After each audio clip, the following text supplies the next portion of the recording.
Hi guys, and welcome to Escape with Watch Reviews. My name is Steve, and today we're going to be reviewing the Sea-gull reference number 816.72. I received this watch for free from the official Sea-gull website. I don't have to send the watch back, but no matter how I get a watch in for a review, you're always going to get my honest opinion every single time. If by the end of this review you want to pick one of these up, I'm going to be leaving a link down in the video description that will take you right to this watch on the Sea-gull website where you can purchase it for $370 US. So that is the retail price right now. They don't really participate in the sales, at least not on their official website, not that I saw. So $370 is about what you can expect to pay. This specific model way comes in two different colorways. I have seen the same case and dial in some different colors. So if you do a little bit of digging on their website, you can find some different colors. I think they have a light blue, a light silver. They have the ones that you just saw, and then they have a very similar one to this one, but with some rose gold accents. The watch case is made of 316L stainless steel. It has a sapphire crystal. It has a push-pull crown, screw-down case back, 50 meters of claimed water resistance, and the watch is powered by the in-house, since this is a Sea-gull watch, a in-house Sea-gull ST2130 automatic movement. So I was curious how one of China's biggest and oldest brands would come at the Seiko cocktail line of watches. Like we all know, the Seiko cocktail time of watches, they're huge sellers. So I just checked kind of the basic one, the SRPB43 from Seiko. You can get it for $450 US. If you go to another retailer, you can get it. Like I checked LongIslandWatch.com, and they have it for $360. So price-wise, they're pretty much identical. Obviously, if you get it from Seiko themselves, it's a little bit more, but they're still pretty close to being in line. And so I say we get into the full review and see what I think of this and how they did with it compared to the Seiko cocktail time. So before we do that, do a quick wrist check today. Wearing the Parachute Trackmaster. Absolutely still loving this watch. Check out the review right up here. All right, so let's get into dimensions. A case diameter of 40.2 millimeters, case thickness of 10.4 millimeters, standard 20 millimeter lug width, lug tip to lug tip of 46.9 millimeters, and sized up for my 7.5 inch wrist with a few links removed. It weighs 110 grams. So size-wise, we're looking at pretty similar dimensions to the Seiko cocktail time. I think those are maybe a little bit shorter, just a little bit shorter. Similar diameter. This one is a little bit thinner, but that's because it has a flat crystal instead of a dome sapphire or a dome mineral crystal. So yeah, you know, size-wise, I feel like they actually wear pretty similar. I have had the cocktail time in the past, and it feels like a big modern dress watch. So yeah, I think it wears just fine. If you go in knowing that this is a pretty good size watch, there's not going to be any surprises. So I'm going to go outside right now and throw it on my wrist for you. And here we are on my 7.5 inch wrist, and you can already see legibility is an issue, but it is comfortable. It hugs the wrist pretty nicely, and I was able to get a decent fitment. I'm a little bit cold now, so my arm is a little bit smaller than when I first sized it, but yeah, I was able to get a pretty good fitment on this watch, and you can just see the legibility is the big issue here. And here we are out in some direct sunlight, and it gives you a little bit better idea of what the dial kind of looks like here. Yeah, the bracelet is also not doing this thing any favors, so let's go ahead, throw this on some straps, and get back to this review. And here we are on a black leather strap, just a simple black leather strap, and that already is looking so much better, and also feeling so much better. Yeah, that actually looks really good. This is probably what I would be rocking it on. And not going too crazy today, just doing two straps for you, because I think these are the two that are going to look the best on it. There's a nice light brown leather. This is from Vario. Link will be down below for the website for this one. But yeah, really, I mean, just so much better on a strap. All right, let's go back inside and let's get back to this review.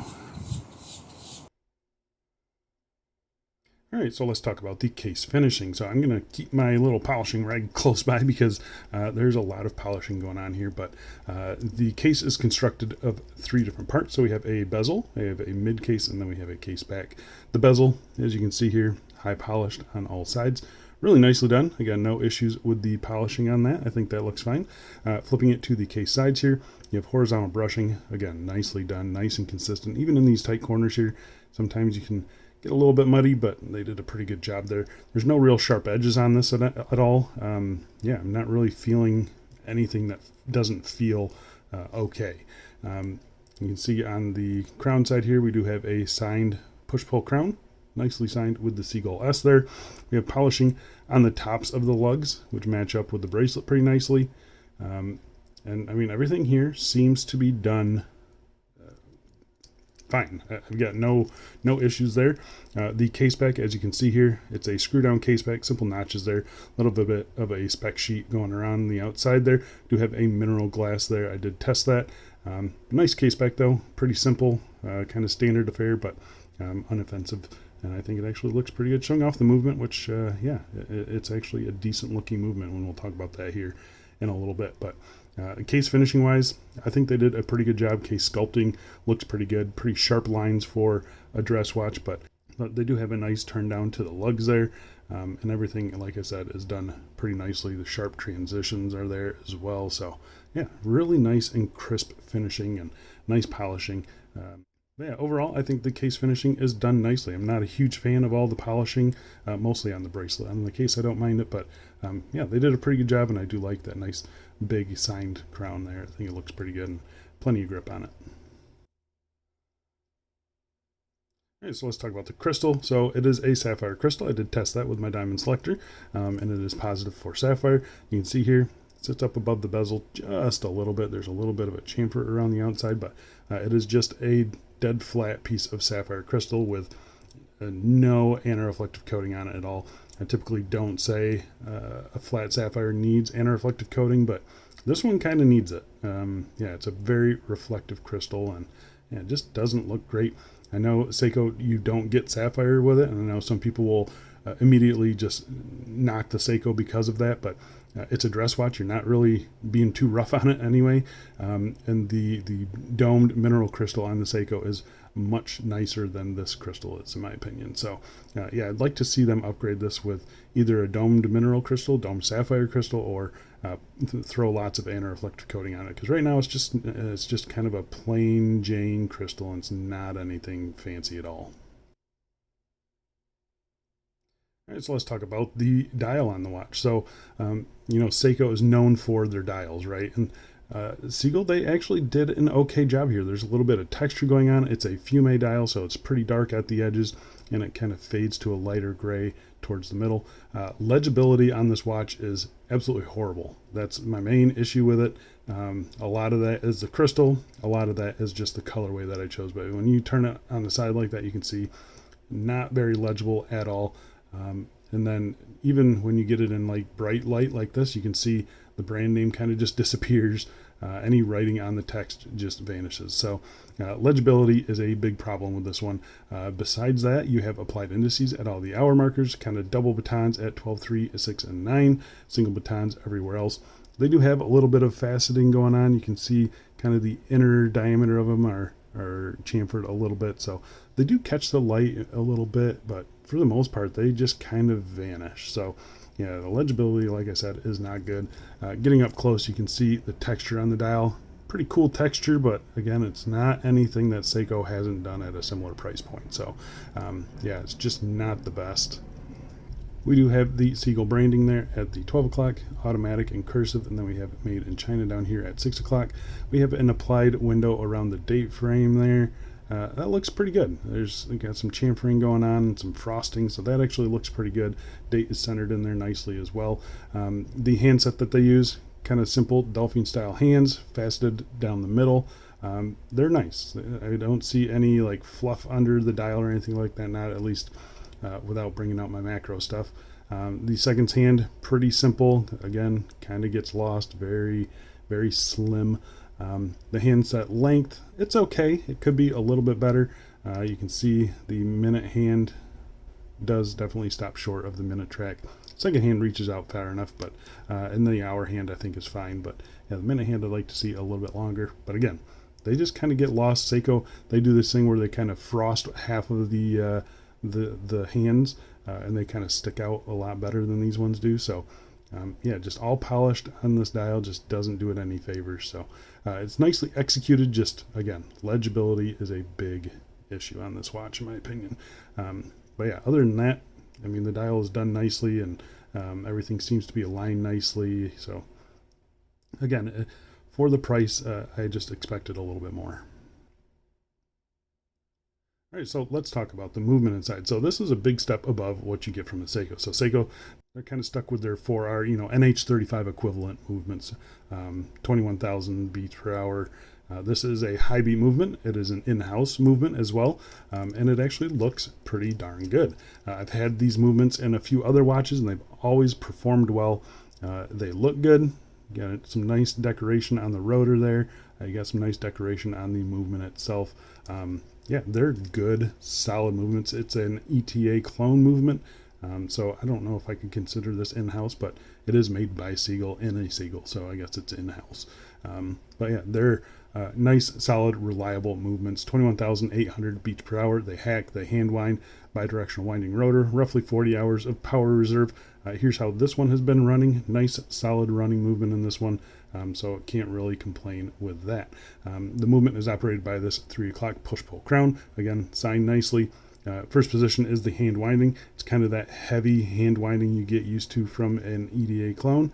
Very similar to a PT5000, but maybe just a little bit smoother. First position here, when you pull out the crown, is your date change. Sorry, it's being a little stuck. So you roll it forward, and that changes the date. And then you pull it out another one. It does hack the movement, and this is where you set your time. Again, everything functions as it should. The hand alignment, let's check that. Yep, looks pretty much spot on. So yeah, overall, very happy with the movement. Much nicer movement than you get with the Seiko, that's for sure. All right, so let's talk about the bracelet. So the bracelet is something that you get only on a few of the Seiko models. I don't expect the bracelet to be very good, but neither is this one. So let's get into it. It is 20 millimeters. It tapers down to 18 millimeters at the clasp. We have push pins for sizing. I can't remember how many I removed. I removed quite a few though for my 7.5 inch wrist. So yeah, sizing shouldn't be an issue, but you can see here, it is pretty much all polished, and that's gonna start showing. I have maybe worn this on the bracelet for an hour. That's pretty much it. I can tell you the bracelet is comfortable. It doesn't pull my hairs. You can see the finishing actually does look pretty good, even getting up real close.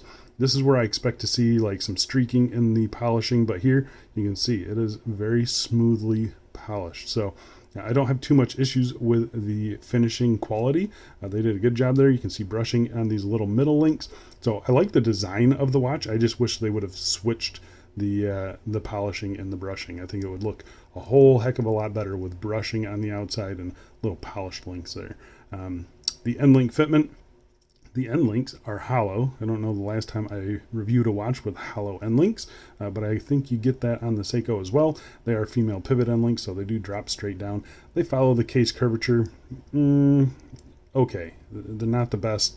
You can see here, I don't know if you can see it or not, there's a little bit of wobble there. Not too bad, but there's just a little bit of wobble. The tolerances on the bracelet, pretty flimsy, as you can see. You can probably hear it jangling around. There's a lot of jangle in this bracelet. It doesn't feel great. It feels pretty lightweight. They are solid links, but yeah, they just don't have a whole lot of heft to them. The bottom edge has been rounded off nicely, and the inside of the bracelet is finished fine. But yeah, it's just not a very spectacular bracelet, and the finishing on it just makes me not want to wear it at all. And like I said, I've hardly worn this watch on the bracelet. It's mostly been sitting in my box here, waiting for review, and you can already see these first links have got some scratches on them. So other than that though, it looks pretty clean, but again, like I said, I haven't really worn this much at all. The clasp on the watch, so again, kind of what you expect on a Seiko. You have a pressed outer shell here with Sea-gull branded there, brushed on the top, brushed on the sides, brushed on the chamfer. That doesn't really follow the case finishing very well. It's a very short clasp. You do have 2 levels of micro adjust there, so just a little bit of adjustment. I was able to get a pretty good fit, but then on the inside we have a pressed inner shell. It just doesn't look good. The tolerances are actually pretty good, and it does open and close just fine.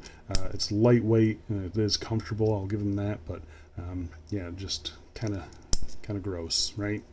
For this price, you expect something a little bit more substantial than that. So yeah, the bracelet on the watch, it's not my favorite. The finishing definitely makes it not my favorite. It is comfortable, like I said. I think it actually looks pretty good, but again, all that polishing is going to start looking bad real soon. So yeah, I would just suggest if you do get it on a bracelet, just throw it on a different strap. All right, so there you go, guys. That is the Sea-gull equivalent of a cocktail time, in my opinion. Again, if you are interested in this, I'll leave a link down below. But like I said, for pretty much the same amount of money, you can get a Seiko, which, in my opinion, the dial is nicer, the crystal is nicer. The case is pretty similar. You are getting a nicer movement in this, and you are getting a sapphire crystal. You are getting a bracelet as well. So I guess there is some advantage to this watch. I just don't see it personally.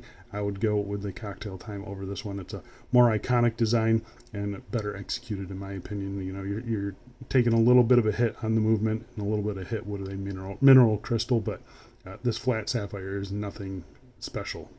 So yeah, I would just go with the Seiko, in my opinion, but that's just me.